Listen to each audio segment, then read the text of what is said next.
ಕೋಟಿ ಕೋಟಿ ಆರ್ಸಿಬಿ ಅಭಿಮಾನಿಗಳಿಗೆ ಬಿಗ್ ಶಾಕ್. ಬೆಂಗಳೂರಿನಿಂದ 2026ರ IPL ಫೈನಲ್ ಪಂದ್ಯವೇ ಔಟ್.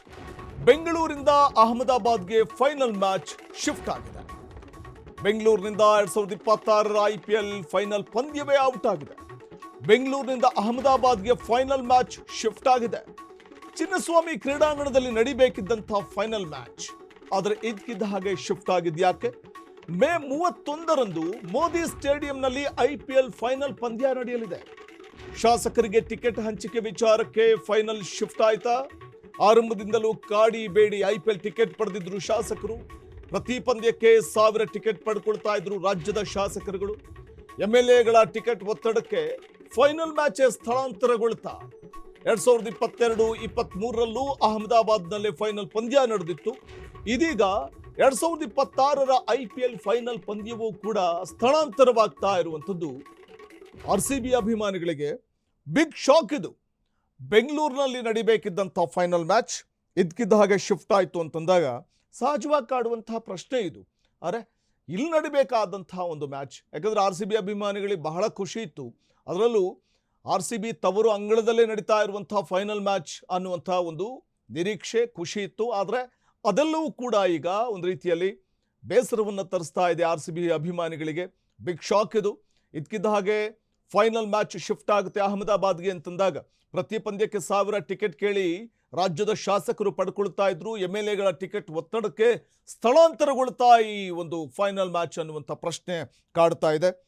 ಸೊ ಹಾಗಾಗಿ ನೋಡಿ, ಸಾಮಾನ್ಯವಾಗಿ IPL 2026ರ ಗ್ರ್ಯಾಂಡ್ ಫಿನಾಲೆ ಮೇ 31ರಂದು ಅಹಮದಾಬಾದ್ನಲ್ಲಿ ಜರುಗಲಿದೆ ಅನ್ನುವಂಥ ಒಂದು ಮಾಹಿತಿಯನ್ನು ಲಭ್ಯವಾಗ್ತಾ ಇದೆ.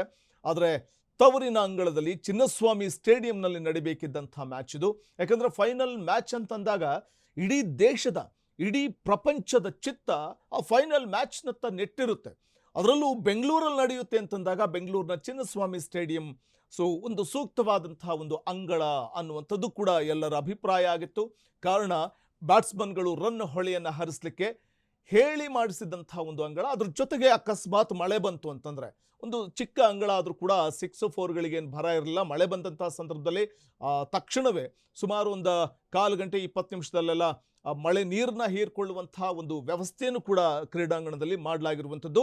ಇಡೀ ದೇಶದಲ್ಲೇ ಇಂಥ ವ್ಯವಸ್ಥೆಯನ್ನು ಹೊಂದಿರುವಂಥ ಏಕೈಕ ಕ್ರೀಡಾಂಗಣ ಅಂತಿದ್ರೆ ಅದು ಬೆಂಗಳೂರಿನ ಚಿನ್ನಸ್ವಾಮಿ ಕ್ರೀಡಾಂಗಣ ಆಗಿತ್ತು. ಹಾಗಾಗಿ ಮಳೆ ಬಂದಂಥ ಸಂದರ್ಭದಲ್ಲೂ ಮ್ಯಾಚನ್ನು ಆಡಿಸ್ಲಿಕ್ಕೆ ಅವಕಾಶ ಸಿಗ್ತಾ ಇತ್ತು. ಬೇರೆ ಸ್ಥಳಗಳಲ್ಲಿ ಮ್ಯಾಚ್ ಆಡುವಂಥ ಸಂದರ್ಭದಲ್ಲಿ ಮಳೆ ಬಂದಾಗ ಅನಿವಾರ್ಯವಾಗಿ ಪಂದ್ಯಗಳು ರದ್ದಾಗುತ್ತೆ ಅಥವಾ ನಾಳೆಗೆ ಅದು ಶಿಫ್ಟ್ ಆಗುತ್ತೆ. ಫೈನಲ್ ಮ್ಯಾಚ್ ಅಂತಿದ್ದಾಗ ಅದಕ್ಕೊಂದು ಅವಕಾಶ ಇರುತ್ತೆ, ನಾಳೆ ಮತ್ತಾಡ್ಸೋಣ ಅನ್ನುವಂಥದ್ದು. ಸೊ ಈ ರೀತಿ ಇರುತ್ತೆ. ಸೊ ಹಾಗಾಗಿ ಎಲ್ಲದಕ್ಕೂ ಕೂಡ ಸೂಕ್ತವಾಗಿತ್ತು ಚಿನ್ನಸ್ವಾಮಿ ಅಂಗಳ. ಆದರೆ ಚಿನ್ನಸ್ವಾಮಿ ಅಂಗಣದಿಂದ ನೇರವಾಗಿ ಅಹಮದಾಬಾದ್ಗೆ ಶಿಫ್ಟ್ ಆಗುತ್ತೆ ಮ್ಯಾಚ್ ಅಂತಂದರೆ IPL ಟಿಕೆಟ್ಗೋಸ್ಕರ ಶಾಸಕರು ದುಂಬಾಲು ಬಿದ್ದಿದ್ದೇ ಕಾರಣ. ಲಕ್ಷಾಂತರ ರೂಪಾಯಿ ದುಡ್ಡನ್ನು ಹೊಂದಿರುವಂಥ ಶಾಸಕರುಗಳು ಬರೀ ಒಂದು IPL ಟಿಕೆಟ್ಗೋಸ್ಕರ ದುಂಬಾಲು ಬೀಳ್ತಾರೆ, ಫ್ರೀ ಟಿಕೆಟ್ಗೋಸ್ಕರ ಅಂತಂದಾಗ ಸಹಜವಾಗಿ ಇದು ತೀವ್ರ ಅಸಮಾಧಾನ ಕೂಡ ಹುಟ್ಟು ಹಾಕಿತ್ತು. ಈ ಕುರಿತು ಮತ್ತಷ್ಟು ಮಾಹಿತಿಯನ್ನು ಪಡೆಯೋಣ ನಮ್ಮ ಪ್ರತಿನಿಧಿ ಸಂತೋಷ್ ಅವರಿಂದ. ಸಂತೋಷ್, IPL ಮ್ಯಾಚ್ ಬೆಂಗಳೂರಲ್ಲಿ ನಡೆಯುತ್ತೆ ಅನ್ನುವಂಥ ನಿರೀಕ್ಷೆ ಎಲ್ಲರದ್ದು ಆಗಿತ್ತು. ಸೊ IPL ವೇಳಾಪಟ್ಟಿಯಲ್ಲೂ ಅದೇ ಇತ್ತು. ಇದ್ದಕ್ಕಿದ್ದ ಹಾಗೆಯೇ ಅಹಮದಾಬಾದ್ಗೆ ಶಿಫ್ಟ್ ಆಗುತ್ತೆ ಅಂತಂದರೆ ಮ್ಯಾಚ್ ನೋಡಲಿಕ್ಕೆ ಶಾಸಕರ ಟಿಕೆಟ್ ಒಂದು ಒತ್ತಾಯ ಅಥವಾ ಟಿಕೆಟ್ನ ದುರಾಸೆ ಇದೆಲ್ಲವೂ ಕೂಡ ಪ್ರಮುಖವಾಗಿ ಮ್ಯಾಚ್ ಶಿಫ್ಟ್ ಆಗಲಿಕ್ಕೆ, ಫೈನಲ್ ಮ್ಯಾಚ್ ಶಿಫ್ಟ್ ಆಗಲಿಕ್ಕೆ ಕಾರಣ ಆಗೋಯ್ತಾ ಅಂತ? ವಸಂತ್ ಕುಮಾರ್, 31ನೇ ತಾರೀಕಿಗೆ, ಇದೇ ತಿಂಗಳ 31ನೇ ತಾರೀಕಿಗೆ IPL ಫೈನಲ್ ಪಂದ್ಯ ಬೆಂಗಳೂರಿನ ಚಿನ್ನಸ್ವಾಮಿ ಕ್ರೀಡಾಂಗಣದಲ್ಲಿ ನಡಿಬೇಕಾಗಿತ್ತು. ಈ ವಿಚಾರ IPL ಕ್ರಿಕೆಟ್ ಪ್ರೇಮಿಗಳಲ್ಲಿ ಸಾಕಷ್ಟು ಸಂತಸ ಕೂಡ ತಂದಿತ್ತು, ಬಹಳಷ್ಟು ಖುಷಿಯ ವಿಚಾರ ಕೂಡ ಆಗಿತ್ತು. ಇದರ ಜೊತೆಗೆ ರಾಜ್ಯ ಸರ್ಕಾರಕ್ಕೆ ಇದು ಭಾರಿ ಪ್ರಮಾಣದಲ್ಲಿ ಆದಾಯವನ್ನು ಕೂಡ ತಂದುಕೊಡ್ತಾ ಇತ್ತು.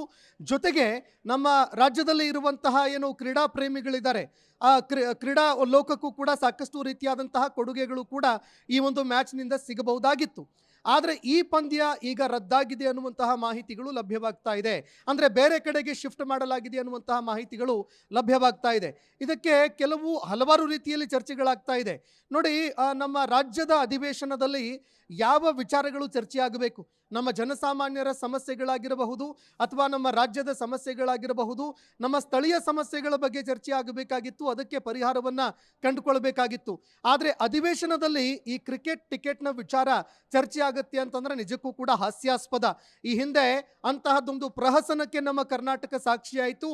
ಅಧಿವೇಶನದಲ್ಲಿ ವಿಪಕ್ಷದ ನಾಯಕರು ಕೂಡ ರಾಜ್ಯ ಸರ್ಕಾರದ ಕೆಲವು ಶಾಸಕರೇನಿದ್ರು, ಸಚಿವರೇನಿದ್ರು, ಅವರ ಜೊತೆಗೆ ಧ್ವನಿಗೂಡಿಸಿದ್ರು. ಇಲ್ಲ, ನಮ್ಮನ್ನ ಒಂದು ರೀತಿ ಗಂಟೆಗಟ್ಟಲೆ ಕಾಯಿಸ್ತಾರೆ, ಹೀಗಾಗಿ ಟಿಕೆಟ್ ಸಿಗಬೇಕು ಅಂತ ಕೂಡ ಬೇಡಿಕೆ ಇಟ್ಟರು. 4 ಟಿಕೆಟ್ಗಳು ಸಿಗುತ್ತೆ ಅನ್ನುವಂತಹ ವಿಶ್ವಾಸ ಕೂಡ ಸಿಕ್ತು ರಾಜ್ಯ ಸರ್ಕಾರದಿಂದ. ಆದರೆ ಅದಾದ ನಂತರದಲ್ಲಿ ನಾವು ನೋಡಿದ್ದೇ ಆದರೆ ಈ ಒಂದು 4 ಟಿಕೆಟ್ಗಳನ್ನು ಪಡೆದುಕೊಳ್ತಾ ಇರುವಂಥದ್ದು ಶಾಸಕರು ಸರಿಸುಮಾರು 1,000ದಷ್ಟು ಟಿಕೆಟ್ ಆಗುತ್ತೆ. ಈಗ ಈ ಪಂದ್ಯ ಶಿಫ್ಟ್ ಆಗಿರೋದಕ್ಕೆ ಈ ಟಿಕೆಟ್ ಕೊಟ್ಟಿರುವಂಥದ್ದೇ ಕಾರಣ ಆಯ್ತಾ ಅನ್ನುವಂತಹ ಅನುಮಾನ ಎದುರಾಗ್ತಾ ಇದೆ. ರಾಜ್ಯ ಸರ್ಕಾರ ಮುತುವರ್ಜಿಯನ್ನು ವಹಿಸ್ಕೊಳ್ಬೇಕಾಗಿತ್ತು. ಏನು ಕಾರಣ ಮ್ಯಾಚ್ ಶಿಫ್ಟ್ ಆಗೋದಕ್ಕೆ, ಅದಕ್ಕೆ ಸಂಬಂಧಪಟ್ಟಂತೆ ಮಾಹಿತಿಗಳನ್ನು ಪಡೆದುಕೊಳ್ಬೇಕಾಗಿತ್ತು, ಆ ಸಮಸ್ಯೆಗಳನ್ನು ಬಗೆಹರಿಸಬೇಕಾಗಿತ್ತು, ಜೊತೆಗೆ ರಾಜ್ಯದಲ್ಲೇ ಮ್ಯಾಚ್ ನಡೆಯುವಂತೆ ಕಾಯ್ದುಕೊಳ್ಬೇಕಾಗಿತ್ತು. ಆದರೆ ರಾಜ್ಯ ಸರ್ಕಾರ ಅದರಲ್ಲಿ ವಿಫಲವಾಗಿದೆ ಅನ್ನುವಂತಹ ಮಾತುಗಳು ಇಲ್ಲಿ ಕೇಳಿಬರ್ತಾ ಇದೆ. ಇದು ಒಂದು ಕಡೆ ಆದರೆ ಇದರ ಮತ್ತೊಂದು ಭಾಗ ಕೂಡ ಇದೆ ನೋಡಿ. 2022ರಲ್ಲೂ ಕೂಡ ಇದೇ ನರೇಂದ್ರ ಮೋದಿ ಸ್ಟೇಡಿಯಂ ಅಹಮದಾಬಾದ್ನಲ್ಲಿ IPLನ ಫೈನಲ್ ಪಂದ್ಯ ನಡೆಯುತ್ತೆ. ಅದಾದ ನಂತರ 2023ರಲ್ಲೂ ಕೂಡ ಅಲ್ಲೇ ನಡೆಯುತ್ತೆ. ಅದಾದ ನಂತರದಲ್ಲಿ ಚೆನ್ನೈನಲ್ಲಿ ನಡೆಯುತ್ತೆ 2024ರಲ್ಲಿ. 2025ರಲ್ಲಿ ಕೋಲ್ಕತ್ತಾದಲ್ಲಿ ನಡಿಬೇಕಾಗಿತ್ತು ಮ್ಯಾಚು. ಆದರೆ ಕೋಲ್ಕತ್ತಾದಿಂದ ಅದನ್ನು ಮತ್ತೆ ಅಹಮದಾಬಾದ್ಗೆ ಶಿಫ್ಟ್ ಮಾಡುವಂತಹ ಕೆಲಸಕ್ಕೆ ಆಗ BCCI ಮುಂದಾಗಿತ್ತು. ಇದಕ್ಕೆ ಸಂಬಂಧಪಟ್ಟಂತೆ ಏನು ಪಶ್ಚಿಮ ಬಂಗಾಳದ ಕ್ರೀಡಾ ಸಚಿವರು ತೀವ್ರವಾಗಿ ಗಂಭೀರ ಆರೋಪಗಳನ್ನು ಮಾಡಿದ್ರು. ಕೋಲ್ಕತ್ತಾದಿಂದ ಅಲ್ಲಿಗೆ ಶಿಫ್ಟ್ ಮಾಡಿದ್ದಕ್ಕೆ ಪ್ರಮುಖ ಕಾರಣ ಅಂದರೆ ಈ ಹಿಂದೆಯೂ ಕೂಡ 2 ಬಾರಿ ಮ್ಯಾಚ್ ನಡೆದಿತ್ತು, ಈಗಲೂ ಕೂಡ ಮತ್ತೊಂದು ಬಾರಿ ತೆಗೆದುಕೊಂಡು ಹೋಗೋದಕ್ಕೆ ಪ್ರಮುಖ ಕಾರಣ ವೈಯಕ್ತಿಕವಾಗಿ ಏನು BJPಯ ಲಾಭ ಅನ್ನುವಂಥ ಗಂಭೀರ ಆರೋಪವನ್ನು ಮಾಡಿದ್ರು. ಜೊತೆಗೆ BCCI ಲಾಭ ಮಾಡ್ಕೊಳ್ಳೋದಕ್ಕೆ ಅಲ್ಲಿಗೆ ತೆಗೆದುಕೊಂಡು ಹೋಗ್ತಾ ಇದೆ ಅನ್ನುವಂಥ ಒಂದು ಗಂಭೀರ ಆರೋಪ ಕೂಡ ಕೇಳಿಬಂತು. ಇದಕ್ಕೆ ಪ್ರಮುಖ ಕಾರಣ ಬ್ಲಾಕ್ನಲ್ಲಿ ಮಾರ್ಕೆಟ್ನಲ್ಲಿ ಏನು ಮಾರಾಟವಾಗ್ತಾ ಇದ್ದಂತಹ ಟಿಕೆಟ್ಗಳು. ಹೀಗಾಗಿ ಈಗಲೂ ಕೂಡ ಏನು ಬೆಂಗಳೂರಿನಿಂದ ಅಹಮದಾಬಾದ್ಗೆ ಈಗ ಶಿಫ್ಟ್ ಆಗಿದೆ, ಅದರಲ್ಲೂ ಕೂಡ ಅದೇ ರೀತಿಯ ಒಂದು ರಾಜಕೀಯ ಆರಂಭವಾದರೂ ಕೂಡ ನಾವು ಅಚ್ಚರಿ ಪಡಬೇಕಾಗಿಲ್ಲ. ವಸಂತ್ ಕುಮಾರ್, ಧನ್ಯವಾದ ಸಂತೋಷ್ ತಮ್ಮೆಲ್ಲ ಮಾಹಿತಿಗಾಗಿ.